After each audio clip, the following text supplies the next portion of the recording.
आज हम बात करेंगे उस राजनीतिक चुप्पी की जो आतंक के सामने घुटने टेक देती है और उस वैचारिक नफरत की जो अब सिर्फ सरकार से नहीं देश से हो चुकी है। सोचिए उस पल को जब देश की राजधानी की गलियों में गोलियों की आवाज गूंज रही थी, जहां एक तरफ दिल्ली पुलिस का एक बहादुर अफसर अपनी जान पर खेलकर आतंकियों को रोक रहा था और दूसरी तरफ उसी वक्त सोनिया जी अपने घर में बैठकर आतंकवादियों के लिए आंसू बहा रही थी। जी हाँ, हम बात कर रहे हैं बाटला हाउस की एनकाउंटर की, जहां एक शहीद के लिए मौन तक नहीं रखा गया, लेकिन आतंकियों के लिए आंसुओं का सैलाब बहाया गया। और यही नहीं, एक दिन आता है जब भारत का सबसे बड़ा दुश्मन ओसामा बिन लादेन मारा जाता है और कांग्रेस का वरिष्ठ नेता उसे कहता है ओसामा जी किसके लिए? एक आतंकवादी के लिए। अब जरा आज की तस्वीर देखिए। जब भारतीय सेना ऑपरेशन सिंदूर से साहसिक अभियान को अंजाम देती है तो कांग्रेस के नेता उसे तमाशा बताते हैं। अब देश आतंकवादियों को मुंह तोड़ जवाब दे रहा है और ये लोग पूछते हैं फायदा क्या हुआ?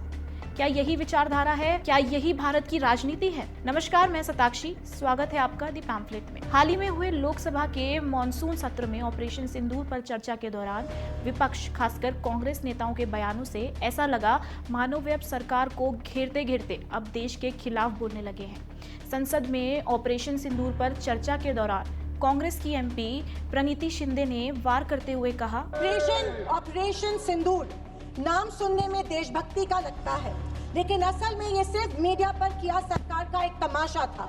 कोई नहीं बता रहा है कि इस ऑपरेशन में हासिल क्या हुआ, कितने आतंकी पकड़े गए, हमारे कितने फाइटर जेट्स गिराए गए, कौन जिम्मेदार है, कौन किसकी गलती है, इसका हिसाब देने का दायित्व इस सरकार का है। ऑपरेशन सिंदूर पर सवाल उठाना एक सिलेक्टेड एमपी का हक हो सकता है, लेकिन उसे तमाशा कहना देश के नागरिकों की कुर्बानी का एक बहुत बड़ा अपमान है।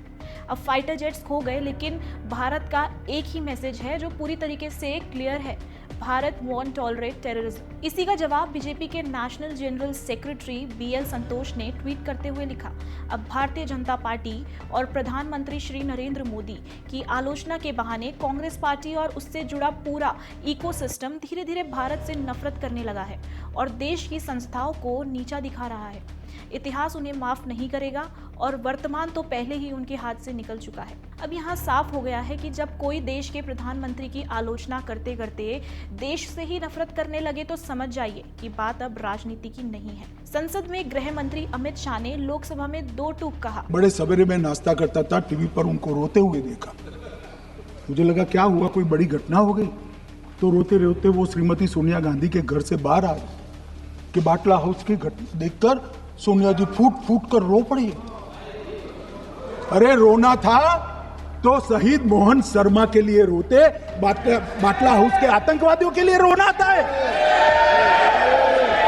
और मान्यवर हमें पूछते हैं कि आपने क्या किया, कोई अधिकार नहीं है पूछने का। अब बाटला हाउस के आतंकियों के लिए रोने वाले लोग सरकार से सवाल पूछ रहे हैं कि आपने आखिरकार क्या किया।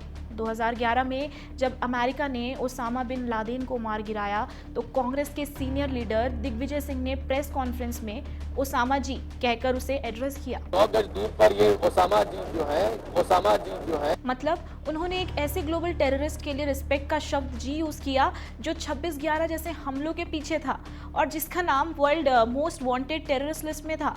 चलो ओसामा जी तो कह दिया, पर यह साफ तौर पर दिखता है कि कांग्रेस कभी टेरर मामले में डायरेक्ट स्टैंड नहीं लेती। एक ऐसी पार्टी जो टेररिस्ट के लिए आंसू भी बहाए, जी भी कहे और कांग्रेस की एमपी कहे इस ऑपरेशन से एक्चुअल में क्या हासिल हुआ, कितने आतंकवादी पकड़े गए, कितने फाइटर जेट्स हमने खो दिए और इसकी जिम्मेदारी किसकी थी, अब किसकी गलती थी। मतलब ये तो वही बात हो गई, उल्टा चोर कोतवाल को डांटे। तो अब सवाल ये नहीं कि किसी नेता ने क्या कहा, सवाल ये है कब तक देश के खिलाफ बोलना आइडियोलॉजी के नाम पर छुपाया जाएगा और कभी आतंकवादियों के लिए आंसू, कभी ओसामा जी, कभी ऑपरेशन को तमाशा कहना नैरेटिव रहेगा। अगर आप चाहते हैं इस मुद्दे को हर व्यक्ति तक पहुंचाया जाए तो वीडियो को लाइक करें, शेयर करें और सब्सक्राइब करना न भूलें। धन्यवाद।